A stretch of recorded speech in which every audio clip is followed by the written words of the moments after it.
सब लोग नाम जप करते रहिए, उठते बैठते चलते फिरते। मंत्र जप हो रहा है तो ठीक, नहीं हो रहा तो राधा वल्लभ श्री हरिवंश, वो भी नहीं तो राधा राधा। खाली मत रहिए, खाली रहना हानि हरिवंश के नाम अंतर पड़े। हानि हो जाएगी भैया, बहुत बड़ी हानि हो जाएगी। किसी न किसी प्रपंच में माया फंसा लेगी, किसी की निंदा, किसी की स्तुति, किसी की कुछ। तो हमको अगर प्रतिकूलता मिले तो आनंद पूर्वक सहना चाहिए।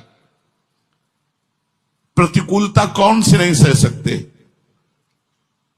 जब आप गलत होगे और आपको प्रतिकूलता मिलेगी तो आप नहीं सह पाओगे। और यदि आप सही हैं और फिर आपको प्रतिकूलता मिले तो आपकी छाती चौड़ी हो जाएगी और मुस्कुरा कर निकल जाओगे। और अगर गलत हो तो प्रतिकूलता आपको रौंद देगी, आपके हृदय को रौंद देगी। इसलिए कोई गलत कार्य ना होने पावे।